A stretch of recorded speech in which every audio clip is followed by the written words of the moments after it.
Yeah, so Els, Sean, we're here to talk about the project, the album, man. Reasonable Doubt. Reasonable Doubt 2. Reasonable Doubt 2.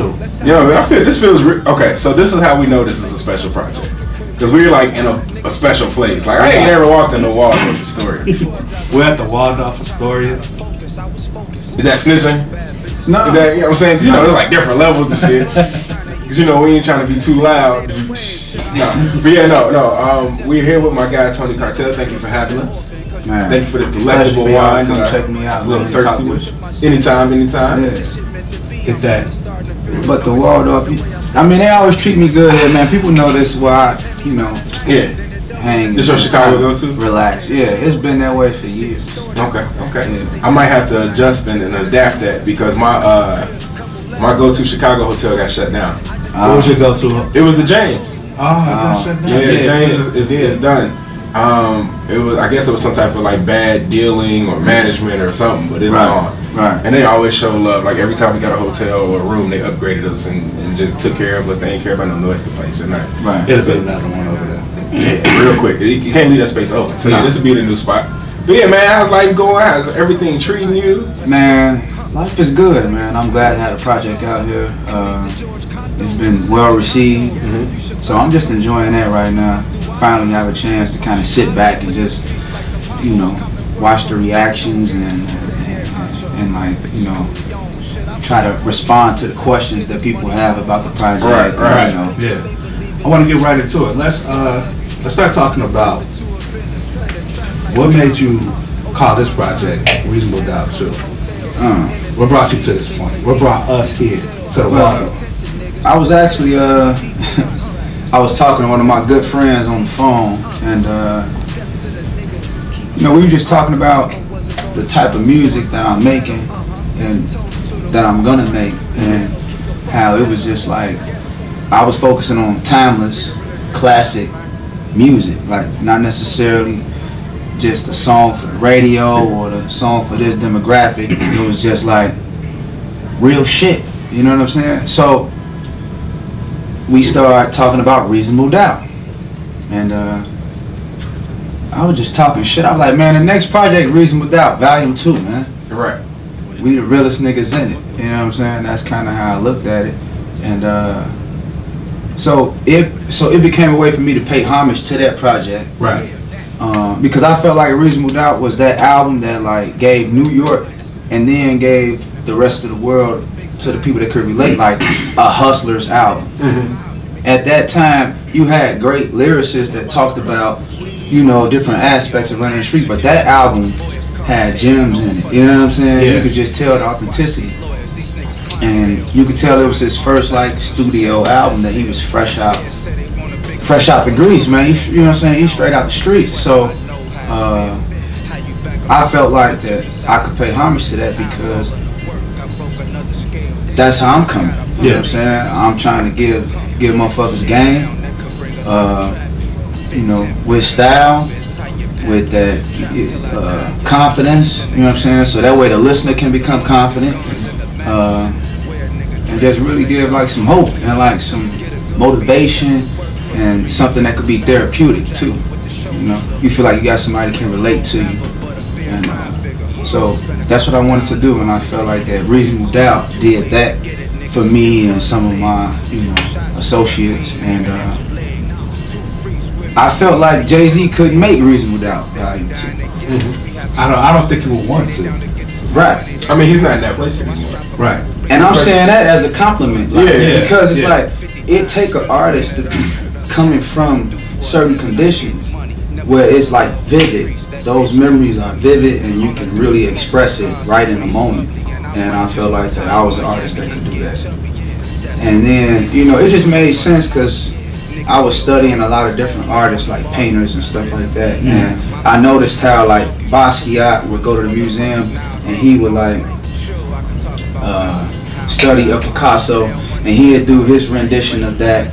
So great artists have always paid homage to a master piece, you know what I'm saying, from another master artist and stuff like that. So it wasn't about just trying to get attention. It was more like paying homage, and, Right. you know what I'm saying? But also saying this is how I'm coming. You have a reference point, like, oh, Reasonable Doubt Volume 2. Okay, so it must be something that I have to check out if I'm a listener. Like, Yeah. I got to check this shit out, cause okay, you know what I'm saying? He think it's some, like, he must think he's spitting some real shit. And so I felt like when people hit play that they could really form an opinion, and you know what I'm saying, I was gonna make some strong music that was gonna stand the test of time. Right. When you say that artists are basically paying homage and developing off of another artist, or Right. pushing forward with what they did before. Right. You see that with that whole, because one of his most quoted lines is, "I'm not a writer, I'm a writer for myself and others." Right. If I say a big verse, I'm only bigging up my brother. Right. So with you bigging up the history of Reasonable Doubt, Yeah. with a sequel that's not from Hov, did you have any type of, I don't want to say like fears, but any drawbacks or second thoughts, or any extra precautions to how you made this album?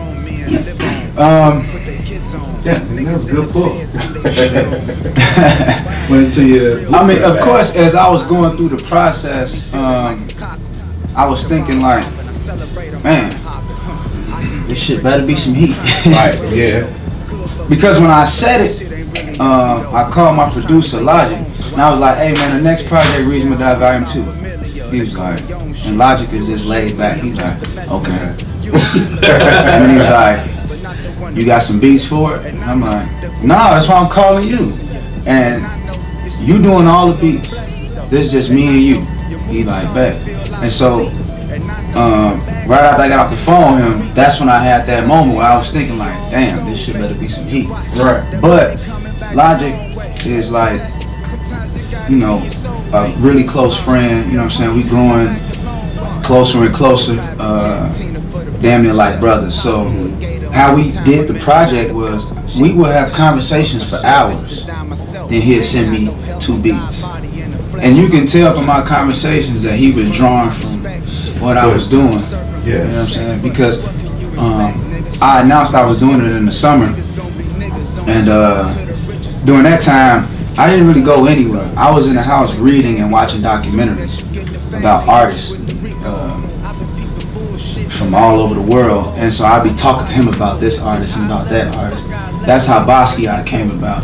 I was like, man, I want to do a song about Basquiat. Right. And next thing you know, he sent me this beat that was like, I don't know, just heavenly. You know what I'm saying?